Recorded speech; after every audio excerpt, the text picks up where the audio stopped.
What's up, guys? Welcome to the Hoops Royalty Podcast, bringing you Royal Takes live from the 901. I'm Karna Venkatraj, alongside King Jemison. We're looking forward to next season for our Grizz and recapping the conference finals. But first, this is a Grizzlies podcast, Grizzlies focused, and we have the same stuff, but a different day. Ja makes the same mistake over again, flashing a firearm in one of his friend's cars while on Instagram Live. We got the tweets. I thought someone had sent me an old tweet. I thought King had sent me an old tweet from a couple of months ago. But in fact, I felt like it was deja vu. I saw Ja Morant make the same mistake. King, you have a royal decree related to this? Hit me with it. Karna, I was like Adam Silver. I was honestly shocked when I saw that video by Ja Morant. Because not only did he make a mistake, a very public mistake by the face of your franchise, he made the same mistake. And so that leads me to the royal decree that Ja Morant is not, or at least should not be, the leader of this team behind the scenes. That role needs to fall on Jaren Jackson Jr. and Desmond Bane. I don't know which one of the two of them is going to take the heavier burden, but those two guys seem to be much more advanced in their decision-making at this point in their lives. All three of those guys are young. All three of them are incredibly wealthy, talented, and successful. And I still think Ja Morant's energy and passion is something that can inspire not only the rest of his team, but the city of Memphis as a whole. But that's not something he needs right now. He does not need to be the leader of this team behind the scenes. And I think it would honestly be hard for his team to trust him and to listen to him right now. So it's time for him to take a little bit of a backseat off the court. We're not talking about on the court, but off the court, and let Jaren Jackson Jr. and Desmond Bane be the leaders of this team in terms of their daily approach to everything they do.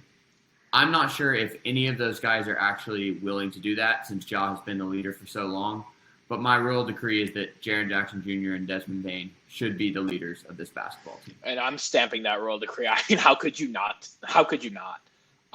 One thing, my only caveat will be, it's going to be hard for them to be the leader of the team.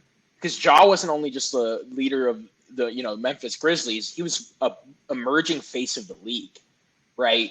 And I think having that combined with the endorsements, combined with the contract, combined with what will probably be, I think we're coming on maybe an all-star, or if he plays enough, all-star first-team NBA type talent in Ja. It's hard for the best player on the team not to be the leader on the team. So I will caveat, it's not going to be easy, but I agree that the emotional heart and leadership of the team should fall on those two, Desmond Bane and Jaren Jackson Jr. One thing I want to roll into, kind of just opening with Ja and talking about what the future of the Grizzlies looks like, not just this season, but moving on. King, talk about what this might mean for a younger core in the league. Tell us if you're more maybe sitting in the operations office, what are you thinking to yourself about this whole situation? At the end of last season, if you're the Grizzlies front office, you think you've got the greatest job in the world because you have this incredible young core. You've got endless assets. And most importantly, it seems like your young core really gets along.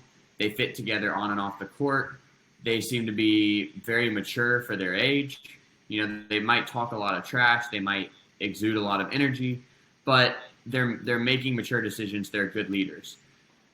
Now, a lot of that feels different. And obviously, it starts with the face of your franchise showing such poor decision-making repeatedly, going back to the July 2022 incident at his house where he punched a 17-year-old, and that is now ongoing because the sheriff's department just this week they heard that they are going to be forced to respond to the subpoena in that case. So that's still ongoing.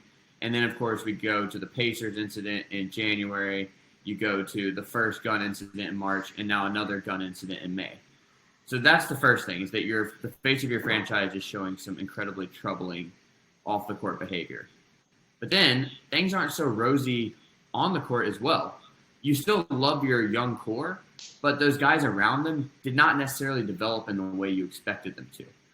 If I'm looking at the Grizzlies from another team's perspective, trying to trade with them, which of the young guys do I really want? Like, we like David Roddy, but is he a tradable asset? We like Santi Aldama. Is he a tradable asset? I mean, really, Tyus Jones and Luke Kennard are probably your only guys outside of the core that have a lot of value to other teams. Maybe if you were willing to part with Steven Adams or Brandon Clark, those guys might have some value. But otherwise, it's your core and then a bunch of role players that you might just be stuck with because other teams might not want them. And you've got a good pick situation still, but it's not incredible anymore because your picks are probably falling in the later end of the draft, so teams aren't that interested in them. And you did use your picks from last season. In fact, you took on 2 first-round picks. So all that to say, the Grizzlies are in an absolute win-now mode. This is an urgent offseason. And this Ja news, I think, makes it harder for you to sign free agents. I still think the right guy would be interested in coming to Memphis and being a leader of this young team.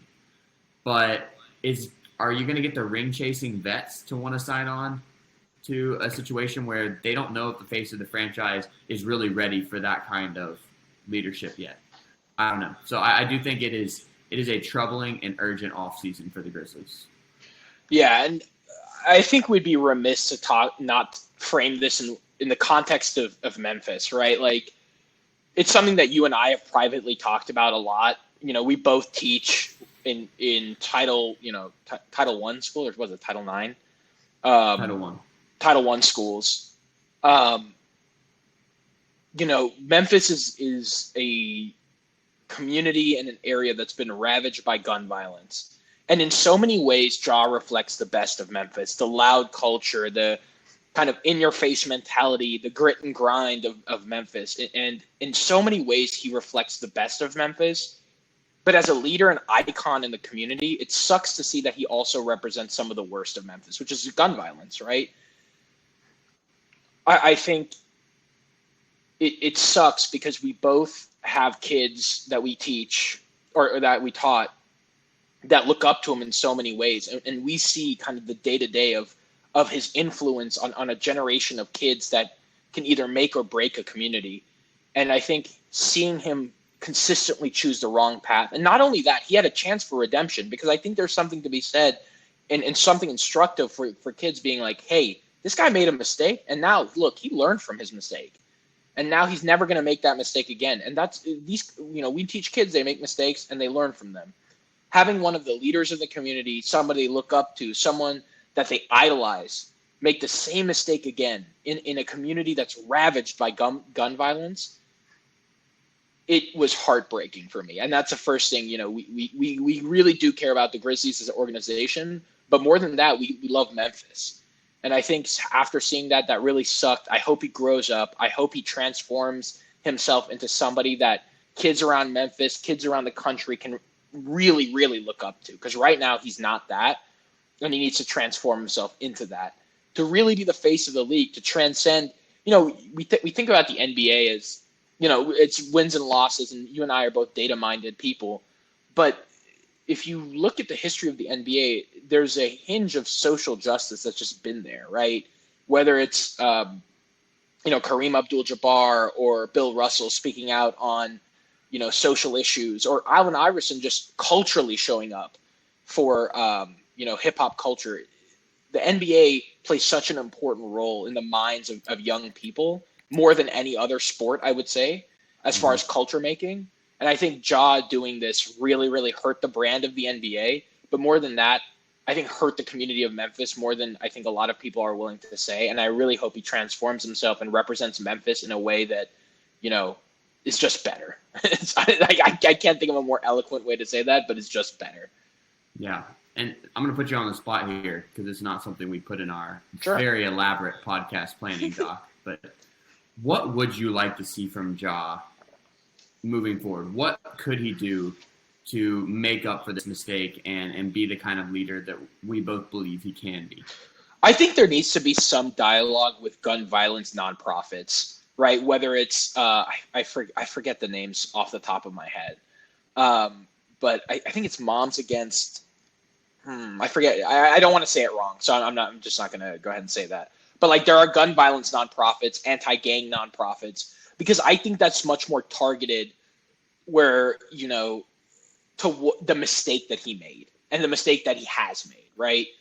Because I think if he starts speaking out on these kinds of issues, right, even though he's not, if judging by his childhood, we know he was really not in those environments, but having that connectivity with the Memphis community, I would like to see it more Memphis focused. I'd love to see him partnering with nonprofits that we know that are in the area. I can give a name for one. Gentlemen's League would love to have you, man. I know they would. If you ever see this, Gentlemen's League would love to have you in our schools. But just also having a dialogue, I think, and this doesn't happen overnight because it's hard to have this dialogue right after you made the same mistake over again. But having a dialogue about redemption and how you learn from your mistakes and having that conversation with these nonprofits, with these kids in the Memphis community is how you get kids to start realizing, I make mistakes, I get in trouble, I can learn from it and become better and come back better. And I think if that narrative is explained by John Morant in whatever medium he wants to explain that kind of story, that would really signify some change. The other thing I would probably ask him to do is take a firearm safety course, because clearly he hasn't done that. I think, there's something to be said. If you want to own firearms, that's your business, not my business, especially where it's legal. That's your business. But having some education, not only for him, but for the people that look up to him about, okay, I can't control whether or not you need a firearm or want a firearm, but I need you to do it safely is also important. So those are the two things. Having some connectivity with the Memphis community through nonprofits and then publicly taking this firearm safety course would be really, really good. I think that's 2 steps that he can take. There are many more steps that he can take. But like on the firearm safety course, again, it's not my business if you want to own a firearm, really not mine. But if someone in the community is saying, hey, this is the way to safely own a firearm, fine. I again, it's not my business, but that would be a good first step, I think. What about you? Yeah, what do you think? I love both of those steps. The thing I was going to say was your first point, that we said after the first mistake that he had a great opportunity to show the power of redemption and change behavior and progressing as a human being, because we are all going to make mistakes, and the way you are going to ultimately be judged is how you respond to and come back from those mistakes. Well, the way he came back from that mistake was not so great, but now there's that chance again. And I think the thing he can really do to make Memphis a better place is to come out strongly against gun violence, and to admit that, yeah, I was wrong. I wasn't taking it seriously enough, but this is the biggest issue facing our city today, and here's some things we can do to fix it. It's such a missed. Yeah, go ahead. No, it's just a missed opportunity for me. Like after the first time, he should have done that and just never made this mistake again. The second time, you just look bad, man. It's going to take much more time to like recover from that. Because what are you going to go up to a kid and be like, hey, you shouldn't use guns, or like guns, can breed violence. But the kid's just going to look at him and be like, you've done this twice, man. Like, kid, I think when you haven't taught or been in a classroom, you don't understand how smart kids are. Like, you don't understand how intuitive and how much they're just learning from their environment that they are. And our kids are wicked smart. So it's like they're not going to just be like, oh, well, John Morant said it. They're going to look at his past behavior and judge him for that as well, just like any adult would. So it's like, it's kind of a missed opportunity, but I still believe there's an redemption arc that Ja can have and be a leader in the community. But instead of waiting, 5 weeks, which he could have done after the first time, he's going to have to wait like months now to like settle everything down. Sorry, King, go ahead. And that brings us to our last point on John Morant, which is the impending suspension that he is certainly facing. Adam Silver's comments at the NBA draft lottery, if you didn't see them, he said he was shocked. and he said that he was personally expecting the worst when it came to disciplinary measures.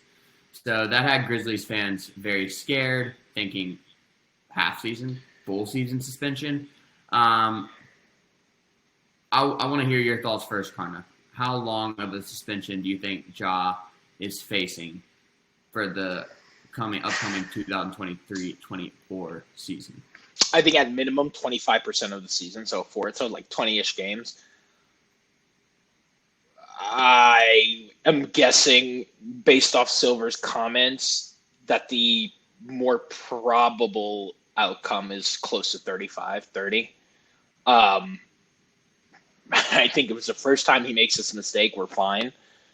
But 2 in a row, no, that's not going to work for the league. And I've heard some discourse on like the legality of it. I forget was he in Colorado again, or I forgot which state he was in. I believe he was in Tennessee. Tennessee. Okay. So, I mean, what he was doing illegal? No, but this is the point. Is the NBA carefully curates its message and does a lot of work as far as like PR and things like that. I think NBA is one of the few organizations that is socially conscious in a way that is like really meaningful. I mean, I think all the sports leagues have started to move this way too, and it's great. So I think the NBA is going to have to come down hard on him because it's such a flashpoint in our country right now. I mean, whichever side you're on, it's a flashpoint either way, and he's going to have to spend some time. And I want him. The thing is, I want him to spend some time reflecting. I think he's moving too fast. I think his world is moving too fast. I think someone needs to sit him down and say, hey, man, take these next 9 months and whatever you need to do to like get yourself right, you do, right? And it means staying away from the clubs. It means starting to act more professional. I think, the NBA will come down hard on him. The NBA will have a hand in his suspension as well. Now, whether that's actually, I forget. I think that it's on the Grizzlies to actually suspend him. But I think the NBA will have some communication on and a hand in some say in what goes on with him. But all that's to say is I'm glad it's happening. I think he needs to slow everything down. And it's not like the Grizzlies are really going to – like we saw this year that the Grizzlies can't function without him. It's just going to be a matter of is he actually going to take that time to mature, slow down, and be like, okay, this whole thing, everything, the sponsorships, the iconic symbol that I am, the love, the admiration, all this stuff is almost taken away from me. Am I going to learn from this? And I hope he takes how many ever games it is he takes to realize that he did something wrong. But to answer your question, 30 to 35. Yeah, I'm going to take the other side of this and say it may not be a good thing for Ja Morant not to be playing basketball, particularly when the suspension is so long after the incident. Like, whatever healing and growth he's going to go through personally can happen this offseason regardless of a suspension. And the other part of it is that what he did, while idiotic and unacceptable for the face of a franchise, let alone somebody who's an international superstar, it wasn't illegal. And, if there was no Instagram Live, then what he did was fine. It's like, this is not something that that you would be put in jail for or otherwise penalized, unless something terrible happened with the firearm, which goes to your point about a firearm safety class. So from that angle, and there have been other Grizzlies writers who have said this, notably Jeff Calkins, it's hard to suspend somebody for doing something that's legal in Tennessee.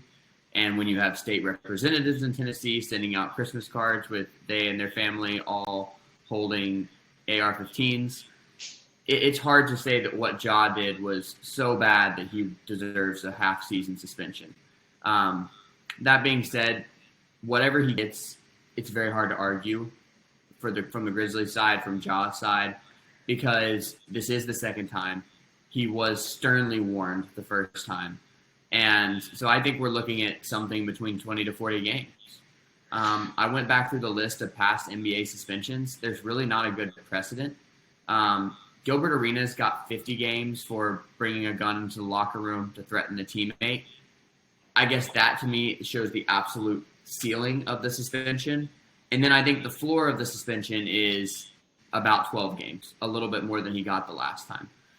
And I think what we've both said around 20 to 30 is probably where it's going to land. And that's going to have a huge impact on the Grizzlies season. Obviously, if all is well, he'll be right for the playoffs. But, it's just not the way you want to start a season without your full core ready to go. And it's not even because of an injury. Yeah, and I don't know how much this is going to matter, but I'll just reiterate this one point. It's not like this guy plays for, like, Golden State or, like, Denver, and there's gun violence everywhere in America. This guy plays for the Memphis Grizzlies, right? Like, this is a community that's been ravaged by gun violence. We've seen it. We have, to be candid, I'll just leave it at that. We've seen it. And I wonder if that plays a role in the NBA's decision or the Grizzlies' decision. I think it does, a slight role in that. But we will just have to see. I think 20 to 40 games sounds about right as far as what the NBA will see. I think the Gilbert Arenas precedent was, if they gave him 50, that would be an indication that the league has. And I'm not going to put a value judgment on whether it's good or bad, but that the league has drastically changed how it does discipline, because Gilbert Arenas brought the gun into the locker room to threaten a teammate, right? Like, Ja, I will say this, Ja did not get close to that level of potential violence. But I think, he will learn from this. My hope is that he'll learn from this. My hope is that, and this is really the key, whether it's 40, whether it's 20, whether it's 30, whether it's 10, whether it's none, he's got to clean up who he hangs out with. And first of all, it's not even that guy, like his Instagram live friend. It wasn't even his fault, because I think he was shocked that, like, Ja picked up the weapon as well. But, dude, stop putting yourself in these situations where you're around firearms when you don't need it. You're rich enough, hire someone else that's legally allowed to carry weapons in the state of Tennessee or wherever you go to protect you. I'm not even sure you really need that much protection, to be honest. But if you feel more safe with that, then hire somebody. You're rich enough, man. You're way rich enough. Stop buying houses and just get some security if it's really that a bigger problem. All right. We kind of ran the gambit on Ja. I kind of want to move on to the fun stuff, the general NBA. Let's talk about the Western Conference Finals. That was a beatdown. I'll be honest with you, it's a beatdown. My brother's Nuggets just absolutely handled the Lakers. Go ahead and give me some thoughts on the Western Conference Finals, King. Denver Nuggets are a machine. And they were a machine for a good part of the regular season and then had a bit of a drop-off in the last month or two. And I think that had a lot of us, including me, thinking, oh, maybe it's the same old Denver, this offensive juggernaut who can't play any defense and whose game can be figured out in a playoff setting. I was wrong. We were wrong as an NBA collective, because the Nuggets are absolutely for real. They have a plus 9.2 point differential in the playoffs. That's the best by 5 points over the second place Celtics. That's the efficiency margin of a 62-win team. So of an absolutely elite regular season team. The way they're playing basketball and the pressure cooker of the playoffs is just a whole nother level from where they were in the regular season. And it relies on the offense. They do have by far the best offensive rating in the playoffs at 121.7. But their defense is fine. It's middle of the pack in the playoffs, ranked 8 if you look at cleaning the glass. And I think you've seen incredible effort by some challenged defenders in Nikola Jokic and Jamal Murray. These guys don't have necessarily the tools or the body to be great defenders, but at least they are trying. And I think that's gone a long way. And in Jokic's case, he's in the best shape of his life. He's able to play so much harder than we've seen before. But yeah, let me just throw this at you, and then I want to get your thoughts on the Nuggets. Jokic is averaging in the playoffs 29.9 points per game on 54% shooting, including 47% from three, 13.3 rebounds, and 10.3 assists. Only 4 other players have ever averaged a triple-double in the playoffs, and only one of those, Jason Kidd, played more than 5 games. So, the other 3 players were just one series runs, and then they were done. But to sustain this across 3 rounds is incredible. And by the way, when Jason Kidd averaged a triple-double, he averaged 14 points per game. Jokic is averaging almost 30. So to be an incredible scorer and to also be the offensive hub, the facilitator for your team's offense, and be gobbling up boards left and right because you're really the only guy with size on your team. It's incredible what he's doing, and he may not be the star that everybody wants, not the hero that we wanted, but the one that we needed. Yeah. I saw a tweet that said Nikola Jokic looks like he always is playing in slippers or slides, which is hilarious because he does. He just doesn't look super athletic. He has an e-sport a game, but he just makes it work. I want to throw a name at you, and this is gonna maybe annoy you. Have you heard of a man named Jordan Adams? No. In the 2014 NBA draft, the Memphis Grizzlies at 22 selected Jordan Adams. Oh my gosh, yeah. Yeah, but and then I think 19 picks later, we have Nikola Jokic being picked.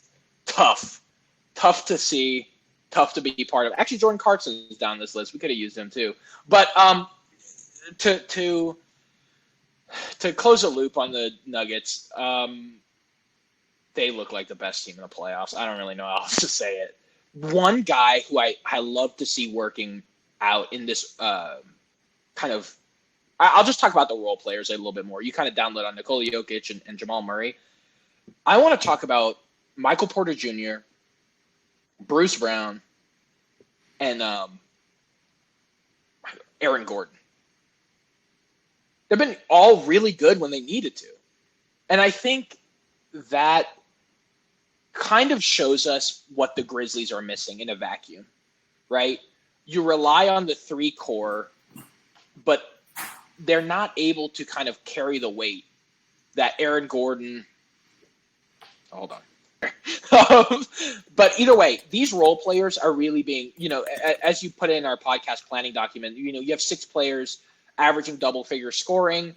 This is how you win a championship. And if we use a corollary from other sports – if you look at the 2019 World Series, those guys just had all-time seasons, and they were incredibly effective. But that's all to say that they are all getting hot at the exact right time. And I think if they're all getting hot at the exact right time, they are going to be a problem in the finals. But what I worry about with the Nuggets is all this time off. Is all this time off going to put them a step behind whoever comes out of Game 7 of the Eastern Conference Finals? And there's a lot to be said. Okay, well, I think one side of the coin is, hey, this team's going to get a ton of rest. Your body's beaten up by the time you get to this point in the season. The NBA is a very physical league. It's good for them to have some time off. Nikola Jokic, needs that time to just rest his body. He has a 7-foot frame. On the other hand, is some of that incredible chemistry? Is that going to take a couple more games to develop? So I worry about games 1 and 2 of the finals for the Nuggets. Is there going to be any lag?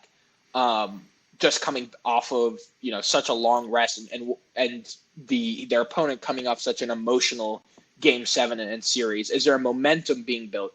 I'd be really worried to see the Celtics in Game 7. You coming off a 4-game win streak after Jaylen Brown and Jayson Tatum just tear apart Jimmy Butler. If that's what happens in Game 7, and I'm a Nuggets fan, I'm a little worried. But what do you think, King? I want to get your thought on that. Would you rather have the rest, or are you taking game 1 and 2, and you might see a little lag? What are you thinking? First of all, I want to know what Jokic is up to. Is he just hanging out with his horses and his family up in the mountains? Is he watching these games at all? Does he care? Because I really don't think it's going to matter for them. I'm not worried about the rest. I'm worried about their defense a little bit because, as I said, it's still 8th in the playoffs out of 20 teams because the playoff stats include play-in teams. They were 17th in the regular season. So they're still a middle of the pack defense. And whether they're facing the Heat or the Celtics, they're going to be going up against an elite defense who will have the tools to at least slow them down. So my question is, if it's the Heat, can the Nuggets contain the ability to get to the basket with Jimmy Butler and Bam Adebayo? And we've even seen Gabe Vincent and Max Strus be really effective at taking people off the dribble. So can they contain that points in the paint game against the Heat? And if it's the Celtics, we know the Celtics, they live and die by the 3. They should have died by it in Game 6, but a bad shooting performance by Jimmy Butler and Bam Adebayo bailed them out. But with their just ability to go nuclear from 3, that's something that even a team as good as the Nuggets, on the wrong day, they're not going to be able to keep up. But I personally think, whether it's the Heat or the Celtics, this series is ending in 5 or 6 games. I don't think it's going to be a competitive NBA Finals. If it goes to 6 games, I think it's kind of like the Hawks-Celtics first-round series that went to 6. It's like, yeah, the Hawks won 2 games, but the series was never in doubt. So I do believe the Nuggets are far and away the best team. I do believe they are going to run away with the championship. Connor, are you picking Nuggets regardless of who comes out, or do you think the Celtics would have a chance? Well, the Heat are not out of it yet. I will say that. I will say this.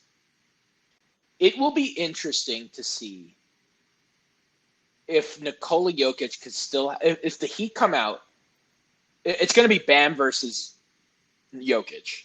Can Bam stop Jokic in some way and try to make them one-dimensional? I don't see that happening, and I agree with you. The Nuggets are going to take it away, but I think that matchup becomes interesting, right?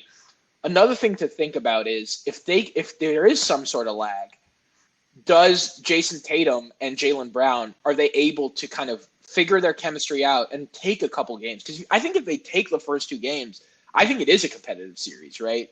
Especially if they take one of the games in Denver away from the Nuggets and they take it back to the TD Garden 1-1. It's because it's 2-2, 1-1-1, right? Yes, but the Celtics would actually have home court advantage. Okay, so then, but I think it still stands, right? If they take the 2 games at TD Garden, then, and they take one away at the Ball Arena or whatever it's called. I'm like the national media. I don't really watch them. No, I'm just kidding. No, if they take one of those games away from Denver at their house, I think that's series over. I think the Celtics have a better shot than they think. I think it also depends on the lateral movement of Al Horford, because if he has if he's not lateral at all, Nikola Jokic will take advantage because he's strong. He will go through Al Horford because Nikola Jokic is strong. We saw kind of what he did to AD. He kind of bullied him a little bit. If Bam or Al Horford maybe hit the gym, take protein powder, do something, get stronger, and can stymie that up and down movement from Nikola Jokic and force him to go laterally, that could be, or rather horizontally rather than vertically down the floor. I think that could be a really good strategy for making him more one-dimensional as far as scoring goes. I think it's very hard to make him one-dimensional as a basketball player. I don't think that's fruitful at all, is thinking that you can do that and having this comprehensive strategy. You double him, you don't let him get to the basket as much, and then you may have a shot. The issue with playing the Denver Nuggets is everyone's hot right now because Jamal Murray will drop 30 on your head. He has that ability, as we saw in the play against the Lakers. So I agree. I think they're more multidimensional as a scoring. I think if you can get Nikola Jokic one-dimensional as a scorer, you have a shot. Do I see it happening? No, I'm picking the Nuggets to win the NBA Finals. They just look like the most complete team to me offensively. If you were going to build a defender in the lab to stop Jokic, Bam Adebayo might be pretty close to what you end up with. A big guy who's very strong and can move his feet. We've already seen throughout the playoffs that anybody who tries to take Bam ISO has a very rough time. And Jaylen Brown's tried it a few times in this series, and it has not gone well. Julius Randle tried it in the previous series. It did not go well. So Bam is an elite one-on-one defender, also an elite help defender. Maybe he shuts off Jokic's water a little bit. The thing is, I think the best strategy against Jokic in this playoffs has been to turn him into a scorer and not let him be this facilitator with an incredible array of shooting around him. When you double him, he's going to see over that double. He's the best passer in the history of the game. He's going to find the open guy, and when you've got 6 players averaging double figures, all shooting 45% or higher, that guy's probably going to make the shot. So your odds with really trying to turn your attention on Jokic as a scorer are very low. If you try to turn him into a passer, that's how he wants to play. Where I think you have a better shot is if you say, we're going to play you straight up. You might get 50, but we trust that our scoring and the lack of the other guys getting involved will be enough in the end. That actually worked for Phoenix in a couple of games. I know Jokic had a 50-point game in which they lost. The Nuggets lost because he wasn't getting the other guys involved. It would just be interesting to see whether it's the Celtics or the Heat, whether they take that lesson of the playoffs and say, let's make him let's play him one-on-one, make him a scorer, or are they going to do what teams traditionally do to a scoring big, come with a double? I mean, yeah, I think my argument, though, is not necessarily, you can't force him into being a scorer. I just think what they figured out from the Sun series was that they're still more multidimensional, especially with Jamal Murray going off in the conference finals. They're more multidimensional than I think they first anticipated that they were going to be. I think that the hangover from Jamal Murray's injury was much less than what we thought it would be. And he's found ways to score and be effective in a way that even if you make Nikola Jokic a one-dimensional scorer, I think Jamal Murray has the ball skills now and the confidence now to affect the game, to make it almost impossible to really, really force Nikola Jokic to play one-dimensionally. Insofar as you're probably bringing a guard over, and the rotation and ball movements from the Nuggets is such that Nikola Jokic will drop 50, but he will also have 15 assists. So it's a wicked problem, man. Like, it's a problem as soon as you try to address one thing, something's going to change. And I think that's what makes the Nuggets so effective. But like I said, I think once you get into a 7-game series, a 7-game set, the Celtics are no slouch anyway. So let me ask you this. If I'm the Nuggets and I'm the Nuggets front office, who are you hoping for? Are you hoping for the Heat or are you hoping for the Celtics? Man, it's so dangerous to keep on doubting the Heat. But I do think you're wanting the Heat because I think we're already seeing in what has happened in games 4 through 6, the Heat are losing their legs a little bit. I think so. Jimmy and Bam are tired of having to carry such heavy usage. The incredible shot making you've gotten at times in this playoffs from Strus, Vincent, Robinson, and Martin, that's kind of dropping off a little bit. So if the law of averages would tell you the Celtics are a more dangerous team because they've been doing this the whole season, whereas for the Heat, this has truly been a playoff elevation that they are on the heater of all heaters. So I don't think the Celtics are actually that well equipped to beat the Nuggets, if you're just looking roster to roster, matchup to matchup. But they're the far more talented team, and I don't even think they played at their peak this playoffs. So you do have to worry if they are shooting 40% from 3 for the whole series. If both Jayson Tatum and Jaylen Brown average 25 plus for the series, what can that team do? Honestly, the sky's the limit. That would be potentially an incredible series. I'll just take the other side. I agree with you generally, but this is what I would say. I think Bam and Jimmy are really well equipped to shut down some of what the Nuggets do in terms of you have Jimmy on Jamal. Right, Jimmy's proven himself to be an elite defender. Bam has also proven himself to be an elite defender. And at that point, you are probably the best defensive team that the Nuggets have seen so far in the playoffs. Would you say that? Yeah.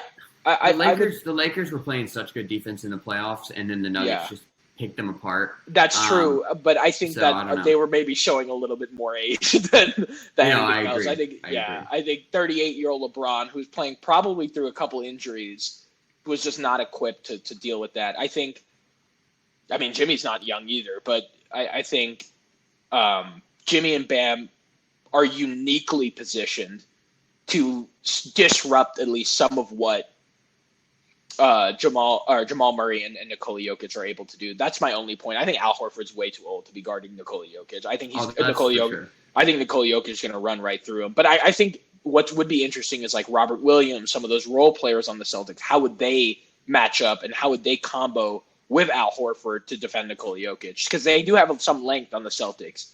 So we'll do a full NBA Finals preview when we know the matchup. Yeah. And now let's transition a little bit. By the time people listen to this, they will probably have watched Game 7. They will probably know who is playing in the finals. But let's just do a little bit of legacy talk on Heat Celtics Game 7, just for the fun of it. The Heat were an 8 seed. They lost the first play-in game and had to win a game that they trailed for a long portion against the Bulls just to make it in. Now they're here in the conference finals, but then they had a 3-0 lead, and they're headed to a Game 7 after that 3-0 lead. Could be the first team in 151 tries to blow a 3-0 lead. They are the first team to face a Game 7 after a 3-0 lead on the road. The other three teams who forced a Game 7, they then had to go back on the road to play that Game 7. The Celtics are the first team to go down 3-0, force a Game 7, and get that Game 7 at home. So all that said, though they lost for the Heat, if they are the first team to blow the 3-0 lead, does it tarnish Jimmy and Spoelstra's legacy, which just a few days ago, those two guys were on a rocket ship to the basketball Mount Rushmore? No, I don't think it does. In any real sense, I think the only thing it does, it does show up on every single scorecard ever. Like, you know, the LeBron meme, how it's like iconic now. It will be embarrassing. It will hurt their legacy a little bit. I think it hurts Jimmy's legacy more than Spoelstra's legacy, to be honest. Because I think you have this kind of narrative that he's Himmy Butler, he's him in the playoffs, you know, he's talking all that trash. I think for Spoelstra, this adds to the legacy, no matter what, because you coach the 8 seed, and really you coach the 8 seed all the way to the Eastern Conference Finals. So I think Spoelstra's reputation isn't hit too hard from this. I think they're both reputations are hit hard. I think Jimmy's is hurt worse. I think Spo can recover, especially if he brings another championship to South Beach. So, yeah, I mean, does it really tarnish their legacy? Yes, I think it does a little, but I think in another sense, they're kind of not lucky to be there because they played their way there. But I think you can say a lot by saying, okay, well, it's an 8 seed. They were in the play-in, and they dominated the Bucks in a very real sense, in a lot of ways, which has one of the best players in the generation on that team. I think there's a lot to be said. There's a lot of moments that if I'm a Heat fan, I take away and say, this was an awesome season. Even if we go down in Game 7. Also, I don't think it's a set thing that they go down here. I think I don't know, but I think it's going to be a great game. Yeah, check out some betting content coming soon about Game 7 from King. Yes, you will from see King betting. Only. Yeah. Disclaimer. Yeah. I will have to agree with that and say, at the end of this, yes, if the Heat lose Game 7, they're going to be a meme. But if we just go back to the fact that they are the first team to have gone up 3-0, lose the next 3 to end up in a Game 7, and they're the first to have to go on the road for that Game 7, that just shows they weren't supposed to be here in the first place. Those other 3 teams that had a 3-0 lead and lost it, they were the better team. And so, yeah, they ended up winning Game 7 at home. The Heat are in a different situation. Not only were they the lower seeded team, the 8 seed playing the 2 seed, but they were also the far less talented team. Yes, the Heat, we look at them and we say, okay, yeah, with Jimmy Butler and Bam Adebayo alone, they probably shouldn't have been the 8 seed. But this was a middling team throughout the season that honestly had to win a lot of close games just to make the play-in. They had a negative point differential for the season. I mean, it's crazy that they're here. And as dominant as they were for those first 2 rounds, and we'll say first 2.5 rounds, I think that just further solidifies Jimmy as a top 5 playoff performer, maybe top 3, and Spoelstra as the best coach in the NBA. I am not going to let this taint my image of those 2 guys more than just saying that they couldn't single-handedly bring a team to the finals. And then on the flip side, if the Celtics lose Game 7, does this mean Joe Mazzulla is for sure out, or they have to make roster changes? In other words, is this such a big failure that they have to respond to it? I think if they go down in 4, yeah. If you get swept by the Heat, yeah. I think they probably don't fire Joe Mazzulla just because of that they don't want. Like, you have Brad Stevens, Ime Udoka, and then another Joe Mazzulla. Like, you don't want to be on the coaching carousel. And I don't know if what we're seeing from the Celtics is really his fault in a lot of ways, right? I think you have to look at the front office because they invested a lot in Jayson Tatum and Jaylen Brown working together. They do not work well together on the court. They just don't. Like whether it's overpassing or waiting for the other person to take the reins, they just don't fit. They cannibalize each other in a way that, or like their skill set cannibalizes each other in a way that makes them inefficient on the court. And I think if you can limit like one of them in a lot of ways, you are successful in stopping this team, especially in the 7-game series when you're seeing each other a lot. I think this is the last time we see if they lose, I think it's definitely the last time we see Jaylen Brown in a Celtics uniform. I'll leave it at that. Like I think it's the last time we see Jaylen Brown in a Celtics uniform. I think most likely he gets traded, or he's not up for free agency, so most likely he gets traded somewhere. The Rockets or the Grizzlies? No. If the Grizzlies trade for him, they're trading Desmond Bane. For sure, yeah. This playoffs has only solidified that I would rather have Desmond Bane than Jaylen Brown, particularly Desmond Bane at 24. Yeah. Jaylen Brown's 30 now? He must be 30 now. Hold on, let me check that real quick. Yeah, let's check that. But he's much older, and if you look at their year 24 season side by side, Desmond Bane. Oh, I'm sorry, he's 26. Double. I don't know why I thought he was. Yeah, I mean Jaylen Brown's still a young guy. Yeah. But if you look at he and Desmond Bane's year 3 side by side, I guess not age 24 season, but year 3 side by side, Desmond Bane is at a whole nother level. And while Desmond Bane might not have the athletic tools, I don't want to give up the fit next to John Morant because he is the perfect fit. A shooting 2 guard who can defend. That's not something you're just going to be able to find, even in a player like Jaylen Brown, who probably needs the ball a little bit more than Desmond Bane does. Yeah, but I mean, yes, I agree with you. But I think I just like focusing back into the Celtics. I just don't think you see him another. I think they need to find a different piece to go with Jayson Tatum, hopefully a big or a stretch 4 or 5 to make it through to and really stretch the floor in a way that if you got prime Al Horford, he probably could, but you don't have prime Al Horford. So I think they just need to look for a different piece to go with Jayson Tatum. And they're investing in him. He got the shoe. That'll tell you enough. They're not going to trade like a marketable asset like Jayson Tatum. And I think Jaylen Brown, this is the last year we see him in a Celtics jersey. I mean, that's been already like the rumor was that they weren't going to bring him back and they're going to move on from him. I think that makes sense just based off how they were playing. But yeah, that's my thought is that I don't know about Joe Mazzulla. I would be hesitant to think the front office makes that a sweeping move, so soon after he was hired, especially getting back onto the coaching carousel. And they're getting kind of late too. So like a lot of the good coaching talent will already probably be scooped up.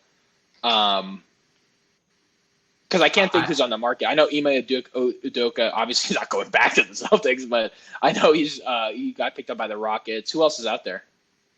You still got Nick Nurse, Mike Budenholzer out there, Frank Vogel's out there. And I wonder those are the two. Nick Nurse and Mike Budenholzer were the top two, and then Frank Vogel. I mean, he did win a championship, I guess.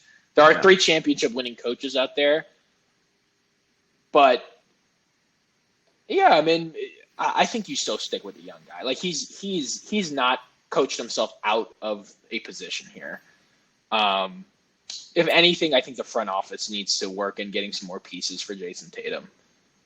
Go ahead. What are your thoughts? What would you disagree on both points? I think if they lose Game 7, Joe Maz is done.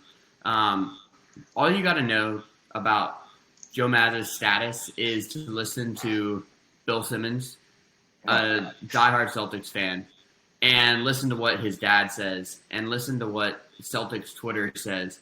They hate Joe Mazzulla, or at least have no respect for him.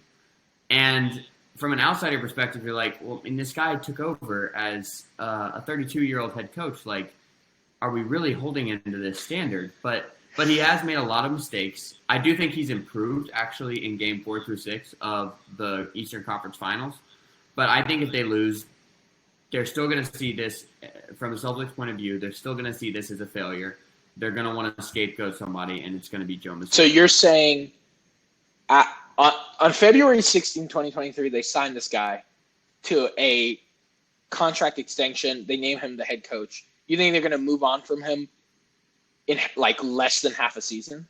I do. And I think it's because they know that they would be the top destination for Nick Nurse or Mike. That is fair. The coaching talent market is such that would make sense. But that would also be I think there's something to be said about the reputationally what that does for a front office, right? Like, I think you could say, like, okay, these guys are willing to fire me after 1 year.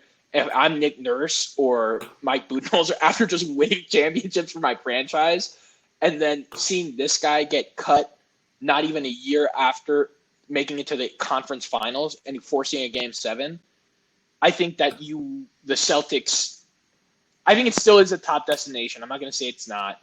But I think you walk into that negotiation behind the 8 ball, whereas I think if you give this guy another year, he's a new head coach, especially at this level.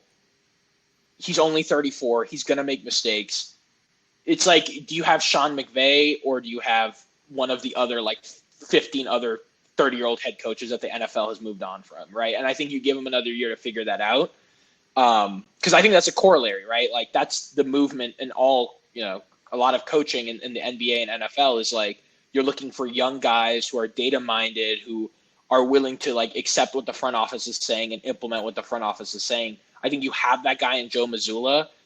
I think if you go to a Nick Nurse or Mike Budenholzer, you probably have to rejigger how the information flows in the front office. So I think there's a lot of switching costs or switching things that the front office probably isn't equipped to do and doesn't want to do, especially if they are willing to nix a guy right after leading his team to the conference finals. But that being said, I think on the other hand, you have a point, right? The Celtics have been on the precipice for so many years now, right? Even a finals trip. Something has to get them over the hump. I don't know if it's coaching. I would probably say, if I'm a Celtics fan, I'm putting this more at the feet of the front office, not being able to get one other star to push them way over the edge, and just relying on JT and JB to be like, okay, these guys are good enough. Let's roll with them. I mean, you have Al Horford, but you need one more guy, I think, to push that franchise, and that has nothing to do with coaching.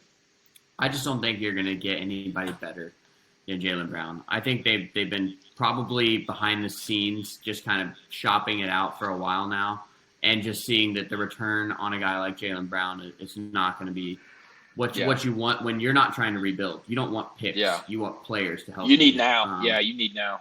So I think they're going to have to keep the core. The thing the Celtics have is incredible depth.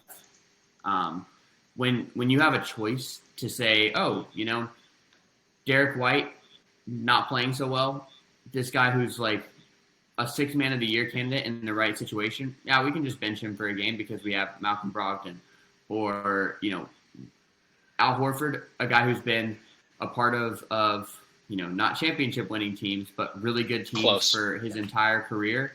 And you'd be like, well, the matchup's not right. We have Robert Williams and Grant Williams to play in the front court. The amount of options they have means that even if they only have 2 true stars, that's probably enough. And another guy who's playing really well right now is Marcus Smart in games 4 through 6.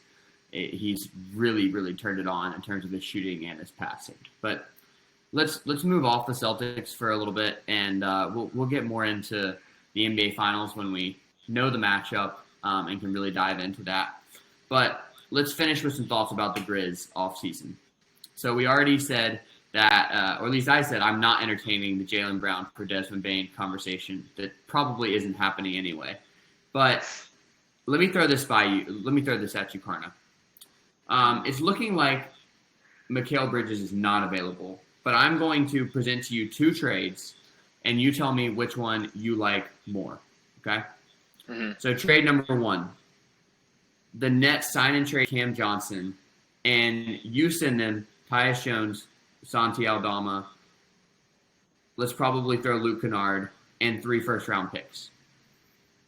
So that's trade number 1 because – and actually you could probably do it with Jones and Aldama if they value those assets. If you want to switch Aldama for Tillman, that's cool with me too.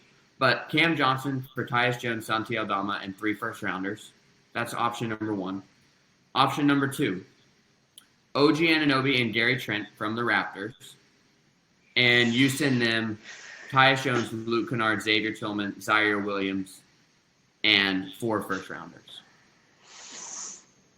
Which of those 2 trades do you prefer? Do you like both? I think I'm taking like neither of them? Yeah, I'm taking OG Anunoby and Gary Trent's trade. I mean, Xavier Tillman has been a great player. Zaire Williams hasn't shown up the way he needs to. Luke Kennard and Tyus Jones are probably what hurts us the most. But as we'll get into with the free agent market, there are some point guard options. I like OG Anunoby, defensive capabilities. I like Gary Trent's veteran ability. Cam Johnson, to me, he's 27 years old, right? Which is fairly young.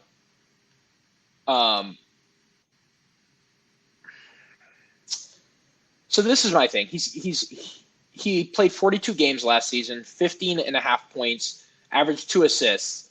Over his career, he's 11.3 points, 1.5 assists. His offensive capabilities have been middling, to say the best. I don't understand what step he takes to where he's like a super impact player that replaces Tyus Jones, Santi Aldama, and the possibility of 3 first-round picks. I think you just get more impact from OG Anunoby and Gary Trent, and you offload some players that, if we're being very frank, are not going to add what you need to win a championship. Like, Zaire Williams played a handful of minutes. Xavier Tillman had great games, but those games aren't repeatable, really. The big piece that you're losing probably from a championship run team, if you were to make this trade, is Luke Kennard, right? Like a role player that can hit threes when you need him to. And yeah, the reason why I threw him in that trade is because from what I hear, the Raptors are not thrilled with Gary Trent and would be okay moving on from him. And they are a team that needs shooting. So Trent does provide some shooting, but he's much streakier than Luke Kennard, who obviously by percentage was the best three-point shooter in the league. So I do think that could be the enticing part of the trade for them. Yeah, and OG Anunoby's no slouch either, though, in the three-point game. He has he averaged 38.7% in the regular season, which is good. It's not Luke Kennard good, but it's good. And and we'll take that. And I think Gary Trent, he adds a veteran presence that the team desperately needs, if we're being honest. I don't know. He's played 5 seasons. I think the reason I'm being a little bit more hesitant is because the Grizzlies have put themselves in a situation where they're, like you were saying, their draft capital isn't as impactful as it needs to be. And they're still missing some pretty big pieces. So the Grizzlies are kind of hard to trade with insofar as you have a lot of pieces that could play on championships teams but aren't going to be cornerstones of championships team, and a lot of draft capital that isn't really at the high end of draft capital. So you have a lot of middling pieces, both on existing players and draft picks. That being said, I like the Raptors trade a little bit more. I think Cam Johnson does have more potential for growth, but if we're in win now mode, OG Anunoby, defense, 3-point shooting, Gary Trent, veteran presence, they can be cornerstone pieces, cornerstone role players on a championship winning team. But we give up one role player that could be on a championship winning team in Luke Kennard. And from what we've seen, Tyus Jones is not a playoff performer, so I'm taking that trade. What about you? What are you thinking? If the Nets would accept just Tyus Jones, Alabama, and 3 first-rounders, given that those first-rounders are very likely to be in the second half of the draft, I would do that trade. I'm just not sure the Nets are interested because Cam Johnson is a young player who can shoot from 3. Because he doesn't need the ball, he can kind of fit in any scheme around any set of players. That's only really working if the Nets are trolling for picks and they want to upgrade their point guard spot with Tyus Jones. Maybe you can do something with the Nets where a 3-team trade where somebody else gets Spencer Dinwiddie. I don't know if the Grizzlies have the money to make a trade involving Spencer Dinwiddie work. I've been playing around with it on the trade machine for a while. Just if you're talking about Cam Johnson probably getting sign and trade at somewhere like $20 million a year, Spencer Dinwiddie already making $20 million a year, the Grizzlies just don't have enough salary to send out in that deal to take on both of those guys. But I do think if you have an in with the Nets, they're trying to amass draft capital to kind of make up for the trade that they did to get Harden a few years ago, and they probably would like a better point guard than Spencer Dinwiddie. And so Tyus Jones might be interesting. I would definitely do that trade for Cam Johnson. I just don't think it's on the table. The Raptors one, I don't know. That might be on the table. I definitely think Tyus Jones would be interesting to the Raptors. They have Fred VanVleet, but he's getting older. He's been much less effective recently. Luke Kennard, for a team that desperately needs shooting, there's a reason why the Grizzlies traded for him. The Raptors might be interested as well. They would love some front court depth. Xavier Tillman provides that. And they're looking for young players to kind of fill the void. If there's a Raptors-type player, it's a 6'8", toolsy wing like Zaire Williams. And then you're throwing like 4 first-round picks on there. So yeah, it's huge. If they're interested in that, I'm taking it. I'm taking both of those trades. Again, the problem is I'm not sure if what the Grizzlies have to offer is really attractive to anyone. And I think the Grizzlies are going to have to be willing to part with 3 to 5 first-round picks to make any major deal happen, because you don't have that magic bullet of like this pick could be in the top 10.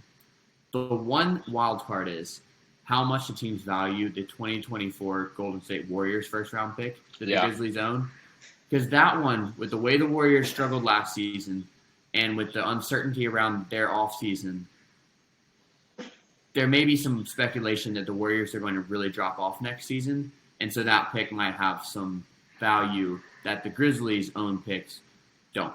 But let's wrap up. Karna, any other thoughts on the Grizzlies offseason? I actually want to. I'm going to throw a couple names at you, and you tell me. Right. Let's forget draft. Let's forget. I just want to talk about basketball strategy right now. Don't worry about salary. We can take care of that later. James Harden, Russell Westbrook, or Kyrie Irving, all free agents. Which one are you taking out of those 3? For the Grizzlies or for any team? Grizzlies, because let's say we're losing Ja for like 40 games. Which one are you taking? Which point guard? Russell Westbrook, Kyrie Irving, or James Harden. I think Kyrie Irving is still the best of those 3 players, and it's not particularly close. But do you want to take on more off-court issues? I mean, take off one guy who's in danger of being dropped by Nike for somebody who actually was dropped by Nike. I don't know. I don't want any of those three guys because while they are veterans, I don't think that any one of them is the exact type of veteran the Grizzlies need to fix the culture. And it's not worth bringing on a guy like that for significant salary, really changing the chemistry of your team just because your point guard's going to be out for the first relatively meaningless half of the season. Yeah, I was just curious. That was my last thing. I just wanted to see if there was anything any validity to like having those guys step in, and because it would be James Harden for me, right? Because he could play one or two pretty effectively, and he's played with the dynamic big in Joel Embiid that could fit with Jaren Jackson Jr. So, but that was kind of just my thought. Also, just throwing it out there, Rui Hachimura is a free agent in 2023. For some reason, he can drop 30 on us. So, like, can we get him? Come drop 30 with us. Yeah, come drop 30 with us. Yeah. I would definitely be interested. I think Austin Reeves is also a free agent, but he's going to be a massive overpay for whoever gets him.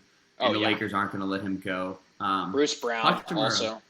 Hachimura and Bruce Brown are guys that if you could get them for the MLE, the non-taxpayer MLE, you're absolutely upgrading your roster with those guys. There are some guys that we could pick up in free agency that would definitely, like Kyle Kuzma would make us better. $13 million getting paid right now. Brooke Lopez. I think Kyle Kuzma, if you could, the problem is the Grizzlies don't actually have a ton of cap space, but if they can use the cap space they saved with John Morant's getting all NBA, not getting the Supermax, if you can throw that together with the MLE and get Kyle Kuzma, that may be your best route. And I do believe Kyle Kuzma would be potentially interested in the Grizzlies. I mean, he's been stuck on the Wizards, so getting a chance to play for a team in the championship hunt would be attractive. I'm just worried that the way he's played the last couple seasons, he's turned himself into a guy worth a lot more than 13 Unfortunate for us, yeah. Yeah. All right, man. I think we hit everything we needed to. I would encourage you guys to watch out for the NBA Finals preview. It will be fun. It will be contentious probably. Even though we both already today picked the Nuggets to win against whoever. We will have different basketball strategy takes. I promise you that. So stay tuned for that. Anything else, King? Wrap us up, man. Also look out for some more Grizzlies offseason content. Yep. You know, we got the draft coming up. The Grizzlies have the number 25, number 45, and number 56 pick. Personally, I don't really want them to take people with any of them because they have enough projects on the roster. We don't need more. But we'll definitely have some names for you for the draft and just some thoughts about draft night trades, what the Grizzlies might do in probably their most pivotal offseason in franchise history. We already have the Victor Wembanyama stopper, right? Kenny Lofton Jr. So you're in a good place with that. We already won the draft, so whatever. All right, guys. People forget that Kenny Lofton was the 4D chess move by the Grizzlies front office to be ready. Yeah. For the Victor Wembanyama to the Spurs. Yeah, he just bullied him, man. He put his shoulder into his chest, and that's going to be a problem. Whoever picks him, that's going to be a problem. Well, Wembanyama almost certainly going to be in the Grizzlies division, and the division has been really a feasting ground for the Grizzlies the last two seasons. That's going to change. The Spurs are getting better. The Mavericks can't possibly be as bad, and your Houston Rockets. I don't know. I mean, still obviously bad. Just a horror show. Just a horror I don't know. Yes, the draft lottery did not go well, but who knows what y'all can do with Ime Udoka. We'll see. All right, man. We'll see you later. This has been the Hoops Royalty Podcast. Royal takes coming from the 901. We'll see you next time.